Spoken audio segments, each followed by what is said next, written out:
अमीर ननद की गरीब भाभी। रीना एक मध्यम परिवार की लड़की थी, लेकिन उसकी भाभी शिवानी एक बड़े घर की बेटी। शिवानी की शादी अभिषेक से लव मैरिज थी। अरे भाभी, ये कितना अच्छा सूट पहना है आपने। काश ऐसा मैं भी पहन पाती। अरे क्यों नहीं रीना, वैसे भी तुम्हारा और मेरा नाप तो एक ही है, जब मन करे पहन लेना। भाभी, आपको आपके पापा ने कितने अच्छे कपड़े गहने दिए हैं। मैं उनकी इकलौती बेटी जो हूँ। बेटी तो मैं भी इकलौती हूँ, लेकिन क्या करे, पापा है नहीं, पता नहीं कैसे होगी मेरी शादी।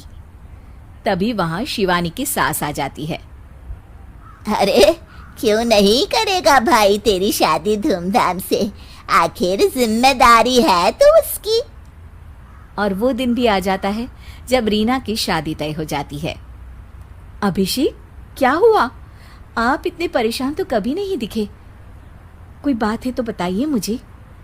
अरे शिवानी, वैसे तो शादी का सारा इंतजाम हो गया है, लेकिन गहनों का रेट तो आसमान छू रहा है। कैसे क्या करूं, कुछ समझ में ही नहीं आ रहा। थोड़ी देर में शिवानी अपने पूरे गहने अभिषेक के सामने रख देती है। ये लीजिए, गहनों का इंतजाम भी हो गया। अरे नहीं नहीं शिवानी, मैं ये गहने किसी हालत में भी नहीं ले सकता। ये तुम्हारे पिता ने तुम्हें दिया था, और तुम हो कि।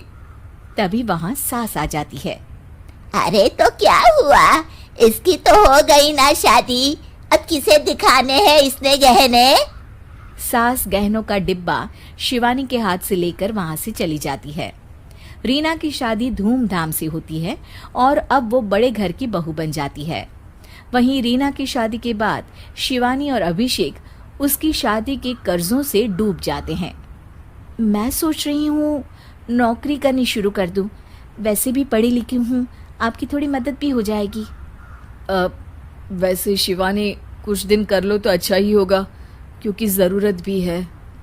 अब शिवानी भी नौकरी करने लगती है और घर खर्चे में अभिषेक का हाथ बटाती है।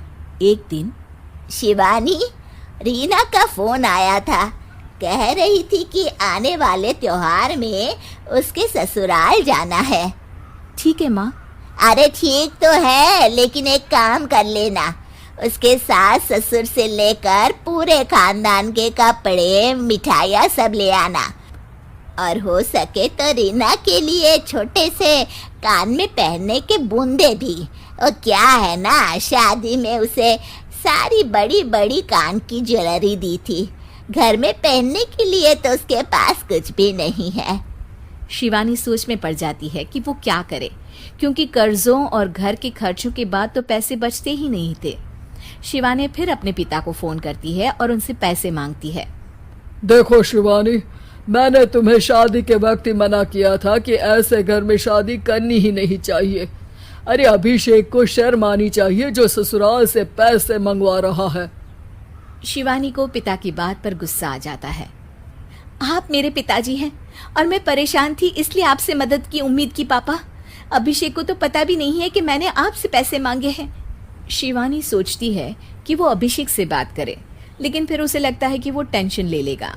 तभी शिवानी की नज़र हाथ के कंगन पर पड़ती है, सीधे बाजार जाती है और उसे बेचकर ननद के घर ले जाने का सारा सामान लेकर आती है और सास के सामने रख देती है। हाँ ठीक है, लेकिन फल थोड़े और अच्छी क्वालिटी के होने चाहिए थे। शिवानी कुछ नहीं कहती, वहां से चली जाती है। एक दिन शिवानी, रीना का फोन आया था, बहुत रो रही थी। क्यों माँ, क्या हुआ? सब ठीक तो है ना उसके ससुराल में? अरे तूने तो उसकी नाक ही कटवा दी। अब मैंने क्या कर दिया माँ? कह रही थी कि बड़े घर की बहू है भाभी, जो कपड़े दिए वो ब्रांडेड भी नहीं थे। तू तो जानती है ना उन लोगों का पहनावा कितना अच्छा है। तू तो मेरी बेटी का भला कभी सोचती नहीं। हाय भगवान, अरे बड़े घर की बहू है, इसी बात की जलन है ना तुझे, लेकिन याद रख मेरी बेटी का सोचने के लिए भगवान है, तुम लोग कभी उसका बुरा नहीं कर पाओगे। अब शिवानी के मन में सवाल था कि क्या ईश्वर सिर्फ रीना के साथ है, उसके साथ नहीं।